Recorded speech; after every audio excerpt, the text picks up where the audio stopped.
for what's going to be a very engaging workshop today on the topic of Tech Explore, which is basically where we look at how we can redefine lifestyle through technology. As to host the show as an anchor, we have the best person that we could get for you all to make it more engaging. He's in fact known as the tech guru of the country. He has in fact, he's a TV, a radio show host, an author and a social media presenter. He has 1 million plus following on social media handles, and he's also won numerous awards, including the Chanakya Award, Impact Award for Influencer of the Year, and the IMA Content Creator of the Decade. And we all have at some point in our life relied on his expertise and analysis for making some of the other tech-related decisions in our life. So let me introduce you to the host and the anchor of today's event, Rajiv Makhni. Please welcome him. Hi, Rajiv. Yeah.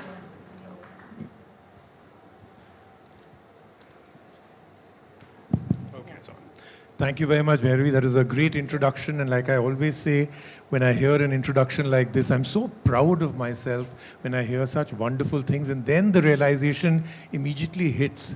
Okay, this was the description I sent for myself to her. So she's only reading what I wrote about myself.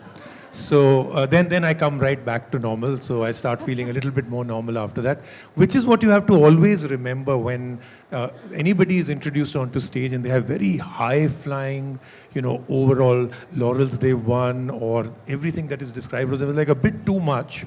Then obviously they've written it themselves, which is why the two panelists that I'm going to be introducing right now, I will not be having such introductions for them. We'll get to know them closely on their own rather than what they've sent to me saying, Ke mere wale ye bolo. I'm not going to do that. So I'm going to introduce the two panelists, but before I do that, I just want to set agenda. First and foremost, if you thought that you were coming here and you came to see ID and you said, okay, listen, this sounds interesting, different, but it's going to be 30, 40 minutes of people just constantly having this, one-sided conversation about tech and bathrooms and interior space and everything else, and it's going to be 30, 40 minutes of my life that I will never get back. Well, unfortunately, you're right. That's exactly what's going to happen. No, we will keep this very interactive. I don't want this to be 3 people here talking to the 100 people here. We'll make this into everybody together. So I'll keep this interactive from the very beginning. If you have an opinion, a comment, a question, right in the middle. Let's not do okay Q&A at the end. Something I say, something the panelists say. Just raise your hand. Let's get you into the entire thing. I'll also do quick polls from you. I'll also ask all of you questions about what you've seen till now. So let's keep it as interactive as possible. I think that will make this the most interesting thing that will happen here at ID. So that's the only part that I have to play out here, that I want to bring you into this conversation also. Now, having said that, let's get started. So my first panelist is somebody that I'm sure all of you have heard of, seen. He has a lot of other installations and places he's done here. He's the one who's done this entire stunning Kohler booth also. So let's please welcome, he's been named in the top 100 interior decorators and architects worldwide, Sanjeet Singh. Sanjeet, please give him a big hand. It's going to be very interesting talking to him today. Thank you so much. Come, take a seat. And also joining me is someone from Kohler itself. Sit. Also joining us is Ranjit Oak. He's the managing director for Southeast Asia for Kohler. And he's introduced himself to me as the new kid on the block, which is because he's just started days before, 1st of Feb. 1st of Feb. So, but he comes from a varied level of other industries. So his perspective here is going to be very interesting. So Ranjit Oak, please join us. Give him a big hand, please. Now, Sanjeet, aren't you feeling bad? You and me didn't get those hoots because we don't work for Kohler as yet. So we didn't. You set it up well. Okay. Yeah. So what we're going to do is, mostly whenever you have a fireside chat like this, the format is very simple.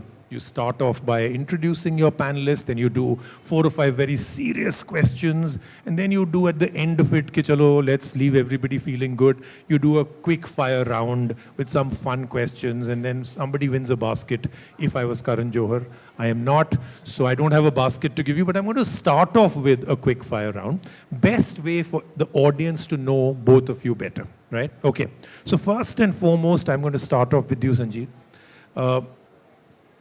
You say that what you do isn't about interiors, it's not about architecture, it's about storytelling, and that the client is the king. Okay, and to you, Ranjit, you've done, like I did introduce you, you've done very interesting, you've done management and engineering. Is that right? That's right.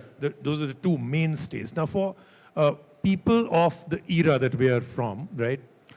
You must have made your parents very proud. Wo dono pillars you tick mark that their parents are very proud of.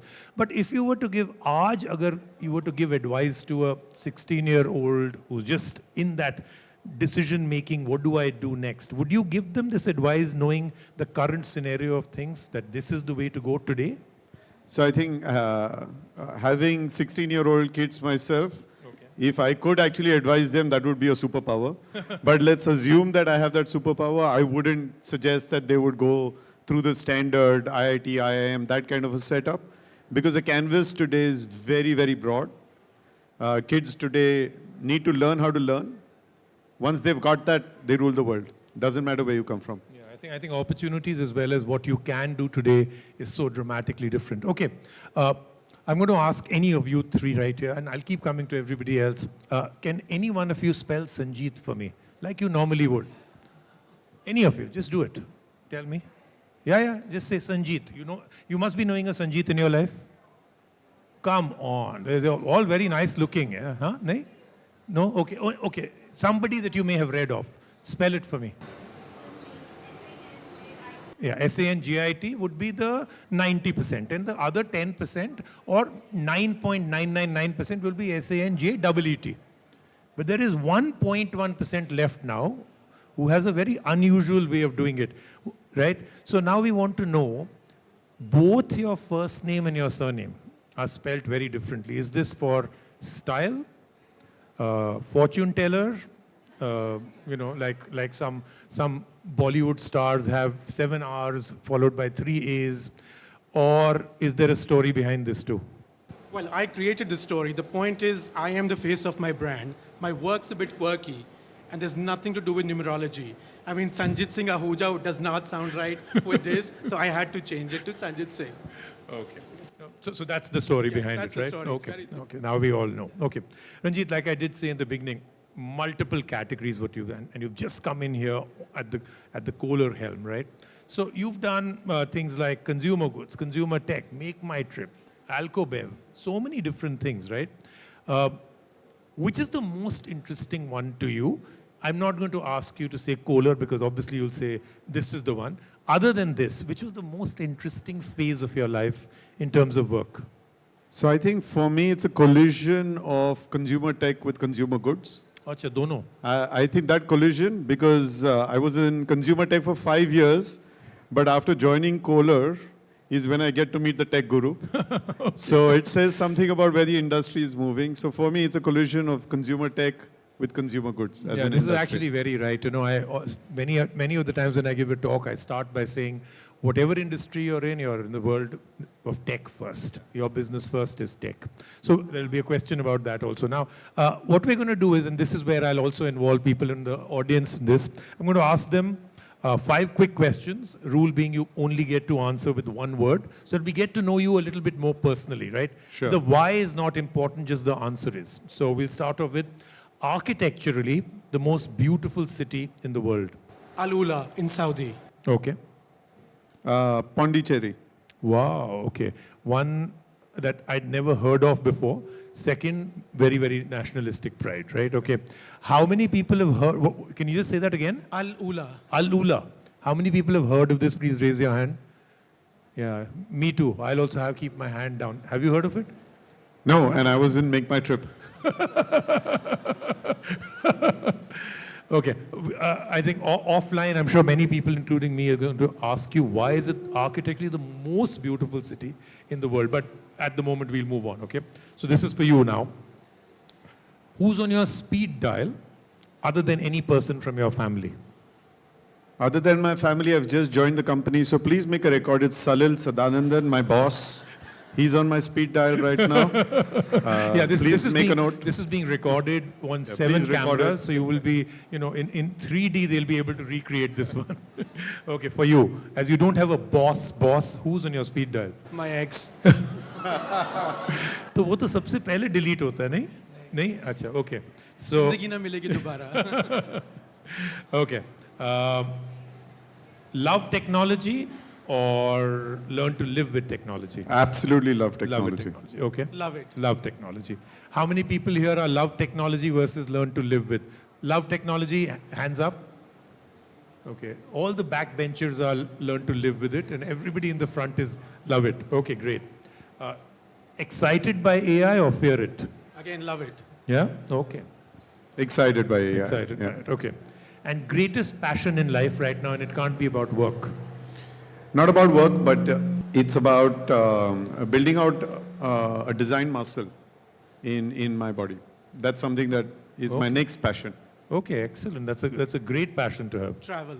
Travel is the greatest passion. That's how we discovered Alula. Yes, exactly. Okay, all right, okay. Take it. So we've come to know a little bit about the panelists, a little bit about their personal stuff they like, they dislike.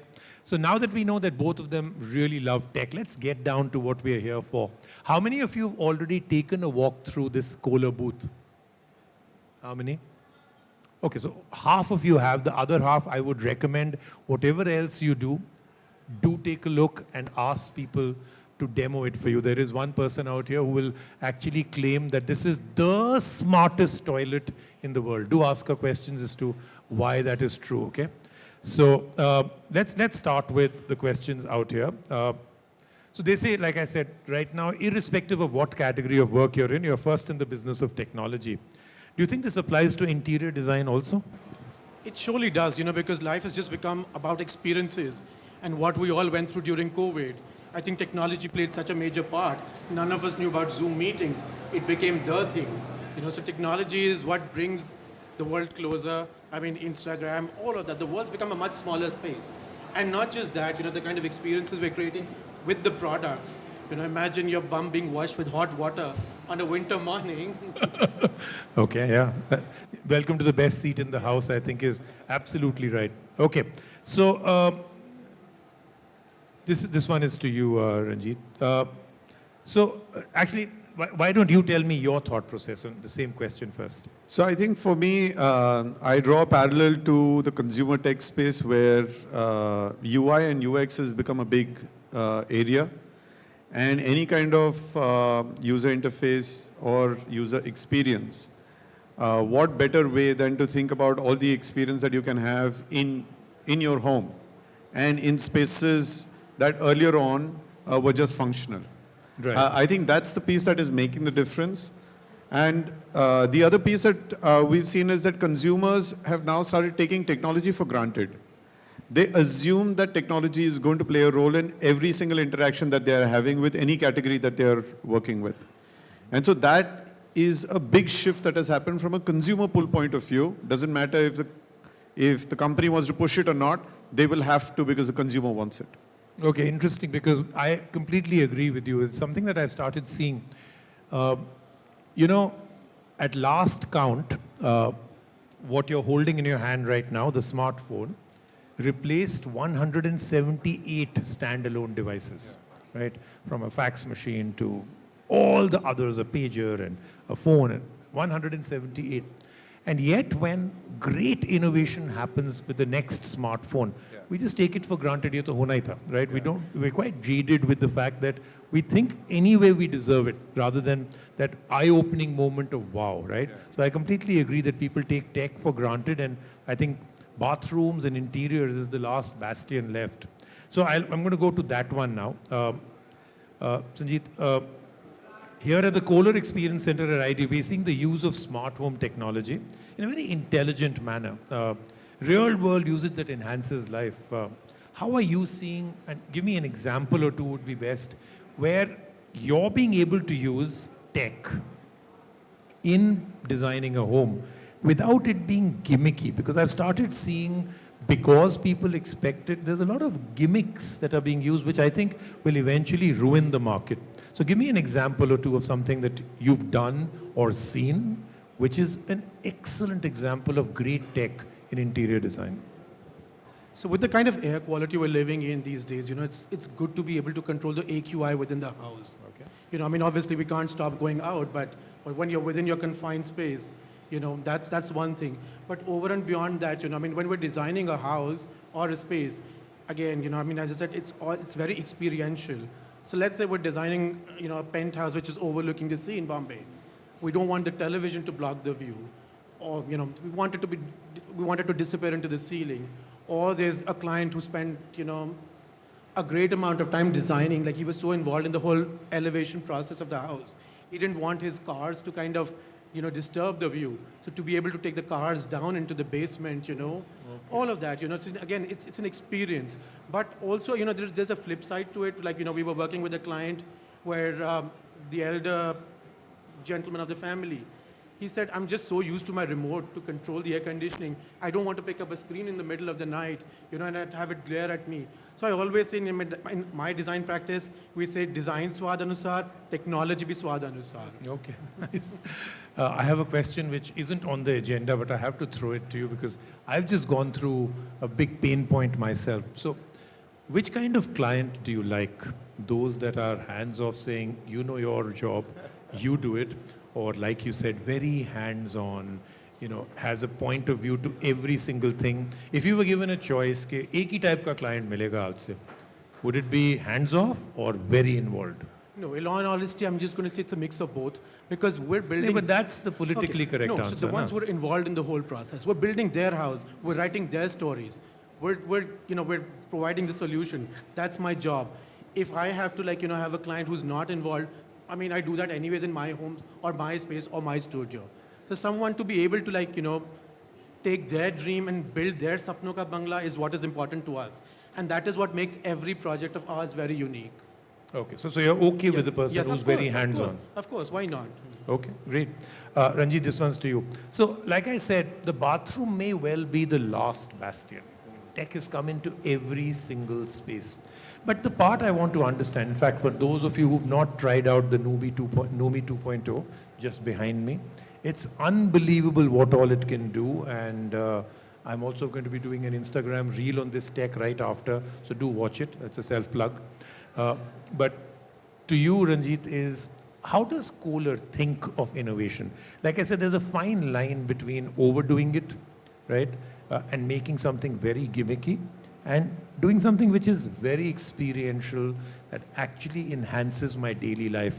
Where do you find the structure to not jump that line and still keep it experiential, a daily driver, change my life, but not gimmicky? Like, I'll give you an example of gimmicky. A lot of people a year back started putting smart bulbs, which is great, but the smart bulb had one feature where if you got an email, the bulb would start flickering. So I thought that was the worst use of technology ever, right? And suddenly you have a house where you spent crores and the lights are flickering all the time because email is coming in, right? So how do you find that fine line? Great innovation, but not great gimmicks. So I think the important part there is to not think product and capability out, but to think consumer in. And as a company, we look at the interaction that the consumer has with the bath spaces, with our products, and then say, what is it that we want to convert into a tech solution? I'll give you an example. Our smart showering solutions that are there have an automated process which makes sure that once you've set a temperature, it will continue to actively monitor the flow of the water so that you get that exact temperature that you want right through your shower. Now that is technology behind the scenes. It's not gimmicky. But the end experience that is giving is something which is what I want as a consumer. And so that's one example. We have many such examples, even in the Numi 2.0, for example. you will see that this entire piece about something as intuitive as the seat opening or closing without you needing to touch it, right? It's just, it's one of the pieces that many jokes and many memes are written about why a couple fights, right? And so if I can use technology to reduce even a single fight, I'm changing lives, right? You're absolutely, you're enhancing life for sure. So that's the approach that we take. What is meaningful to the consumer, and then look back to say, what technology is needed for me to be able to make that difference in the consumer's life? No, I agree. In fact, to do with that shower, right? I think by far the biggest torture someone can go through, especially in winter, is fiddle with all those levers and knobs to get that perfect temperature. And I know this tech, I've reviewed it before. There are sensors that actually are reading the temperature of that water some thousands of times a second to make sure that it doesn't even deviate by 0.1% of In fact, Rajiv, when you check into a hotel, this is one of the funnest experience, right? When you're walking in, you don't know this shower. By the time you actually figure out which part is hot or cold, you've probably frozen to death. So I totally agree. I think that really is a really problematic situation, right? Okay, now what we're going to do is that I have obviously one last question for each of you. But prior to that, I want to do the crystal ball gazing question because I want to bring the audience into this one and then we'll close. I want to find out from any of you, raise your hands or I'll come to any of you. There's a lot of futuristic tech that is coming into bathrooms, but I want to know from, let's go to row number 2. That's okay, you can shout it out or I can get a mic to you if possible. Something that you can imagine that you would really want in your bathroom. Some technology, anything that you think, agar ye mil jaye mere ko bathroom mein to meri life badal jaye. Anything? The same thing he mentioned, like toilet seat going down, touching. Okay, so the toilet seat, so that wish has been granted. I'm asking you to imagine something that may not have come till now. Okay, we have lots of other hands. Do you have anything else? Yeah, so when we take a shower and the floor is all wet and water Want is a robot everywhere. to come and help you with the shower? No. Okay. But the cleaning process of all the Oh, thing, acha, like acha, post-shower Acha, cleaning. post-shower cleansing also of the bathroom Cleansing of also the happens. bathroom. Cleansing of the bathroom also happens. Okay, Yeah. you had something you wanted to add. Just give the mic. I am a very visual kind of a person, so while showering, I think I really wish to see the stars or something just right above the ceiling or something like that with the aroma effect as well. Oh, so you want So aroma, basically you the want senses, stars. Okay, the so, eyes and the smell. Because the rest of the senses are already catered by Kerala shower. already has this. They have open showers, No. right? And the country indoor smells really spaces good. It's the indoor spaces that is having this. You want pain that point, tech to come in. Yeah, I think that's something Kohler will be able to do very quickly. I think you had So your hand up. another idea to actually Okay. innovate on that. Yeah. So she I can think patent it. innovation team, these are some very good ideas. I think we're going to take them. Yeah, but quickly patent it so that Kohler pays you for this. Huh? Okay. So as we are going towards the AI right now, so I'm thinking about the mirrors. We have the mirrors, and what I want from the mirror, it can detect my skin and do the analysis on that, and what are my facial gray areas and what are my red areas, so that I can work on that my areas, and I can be intuitive with my mirror. So that will be a great experience for me. That's Your a smart lovely idea. mirror is your next big one. There are variations of that are already out there. I want a mirror with AI that tells me, listen, you better take a shower now. यार बहुत हो गया. कल नहीं किया, परसों नहीं किया, आज नहा लो. I Mirror want a with mirror an that AI. makes me look better. That I think there are enough of them with the right. You would know, right? You would know. Almost every retail store has those that make you look so good, and then you come back with that jacket and suddenly you're not looking the same. Anybody else? I'll take one more person. Anybody that has a great idea, okay? I would like to have a AI-based shower which can sense the temperature requirement of different family members. For example, I prefer warm. My wife prefers warmer, or child warms colder, so they can remember it. You mean your wife prefers boiling hot? Because that's, I think, a given for almost everybody that I know, that everybody else in the home will have somewhere 30% and then always when I go to the shower, it's at 100% at all times. You have to always dial it back, right? So you're right, absolutely. Yeah. So you want that. Yeah. It senses, it's you, sets the temperature, sets everything for you, and it's ready for you when you walk in, right? Exactly. I think ये almost that you're almost there for this ये हो one. जाएगा. ये वाला बहुत easy है, right? You're almost there for this one. So why Okay, can't you have we- one more? Can we get the mic back here? I said, why can't we have one of those conveyor belt kind of, like you have a car wash? I want a human wash. So you don't even want to walk Just to your stand bathroom on now. it yeah? and like you come out. Okay, all soap, sudded, everything done. A mop to basically do all the things. Okay, yeah. Women actually use different temperature water for hair and body. So I think that is something that can be sorted because for hair This is news to me. Can you explain? you like, cannot wash your hair with the boiling hot water you because should then not is what you mean. you can't You can't. anyway, Okay, yeah. all right. Because then it will dry up. Yeah, you shouldn't, but then it will dry up your hair and everything. So you need a softer, lighter temperature, something lesser. So not and for only body should you it- need super hot. First, the mirror should make you look good and all the other AI. Then it should tell you when to have a bath. Then it has to have all the other features, including the AI recognize. And then it should also have zones. Auto detect. Okay, up now it's time for your hair. Take it down by 30%. This is good. Yeah? I mean, I think so. So next year, come back. All of these will be here at Kohler. Okay, every single one of these will be announced out here at Kohler for sure. Okay. Now that's exactly what my last question to the two of you also is. We are seeing incredible strides in interior and bathroom technology and the way people are like look at the excitement that people have in if I was to ask anybody here what's the next big exciting thing you want in your living room, you would not get these kind of answers. But bathroom is a space I think that is ripe for a lot of innovation, right? So let's take a 3-year gap. 3 years from now, because they say predicting technology 5 years is the best way to get egg on your face. You'll never predict it right. 3 years from now, what do you think or wish will have come in, keeping things realistic?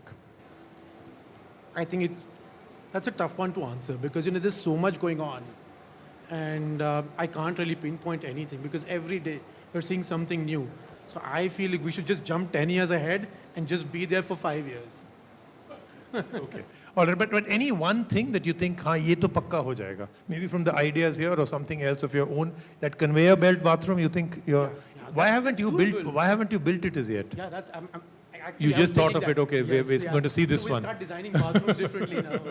So it takes you from your bedroom, Yeah. and you come out into your living room all fresh. No, I think that sounds very, very good. So last one to you, right? Yeah. And then we'll close if there's any Q&A or any question from the audience for either of you. They say when a brand is doing something, what they release to the audience, to the consumer, to the public, is very different from what's going on in your R&D labs. Because there you're planning for 3 years, 5 years in the future. Anything that you're very excited about that you could kind of give us a small window to that, look, this is where we are and this is where we are going. What's the direction? So I think for me, one of the pieces that I see from even our approach to innovation, in the next 3 to 5 years, you'll just see a dial-up of this is personalization. So the approach of cohort of one to say that how does each one of my product, how does it personalize to what the consumer wants, even within the house. And that's one of the pieces that you will see even in the products that we are coming out. Numi 2.0, classic. You can have a setting which is relevant to you versus somebody else in the household. It's almost like the seat in a BMW car. You come in and you sit and you say, that's my setting. So I don't have to jiggle around all sorts of things to be able to get to that. You'll see a lot more happening in this space in terms of personalization. Understanding the individual consumer who's interacting with my product and then building out a solution for that. I think that's the piece I'm most excited about. I think that sounds like something that people would want to really, really look forward to, and I'm hoping that happens. Anybody have a question for either of the panelists or me, other than asking me which phone to buy? That I'm not answering on this platform. Anybody? Otherwise, I'll ask the last question, and then they've answered everything that was in your mind.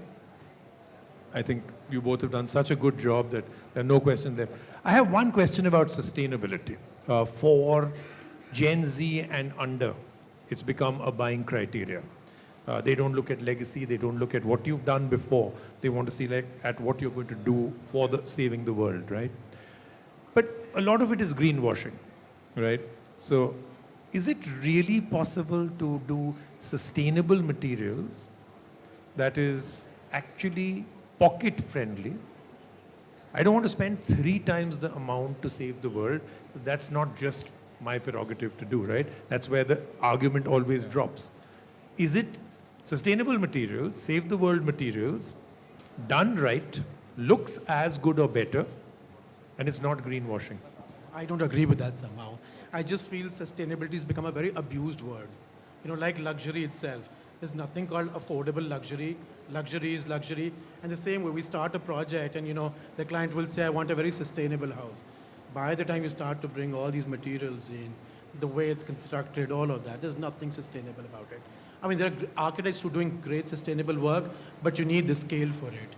But on a regular builder floor or something like that, it's just very difficult to be able to, yeah, yes, yeah. At Kohler, I know that you already have products, and of course, you know, just saving water is a very big deal. That's sustainability at its absolute best.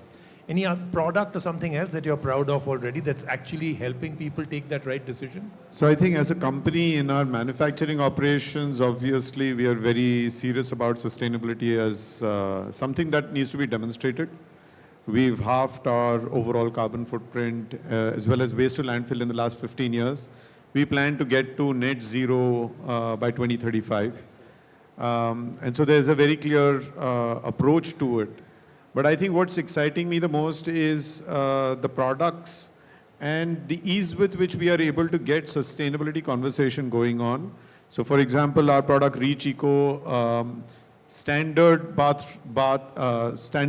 toilets have a 6-liter wash requirement, so to say, 6 liters of water per flush, whereas Reach Eco does that in about 3.6.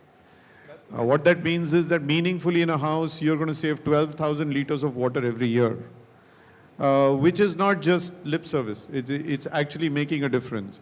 And the great part is that people are now looking, I don't think they're willing to pay significantly higher, so it's the responsibility of the industry and the companies to be able to still do it within the affordability bracket. But what they've started looking at is a mix of form, functionality, and footprint. And I think that's the exciting part. They want functional products with as small a footprint, but they want those products to look beautiful. And so that's the challenge for all of us, actually, to be able to deliver against that promise. No, I think, but I think it's being demonstrated, especially by Kohler also, that it's doable. It's something that people can Absolutely. do. Because I'm sure if I was to ask this audience right now, just because it's sustainable, would you pay, let's say, 40% more? Anybody? No. The hand went up to say no. I thought there is one person saying, koi problem nahi hai. 40%, 50%. But he's saying, no, not at all. Okay, so thank you so much, audience, for being very participatory, and thank you so much for the panel. They've been absolutely wonderful. Please give them a big hand. Thank you so much. Thank you so much. Thanks. Very nicely done.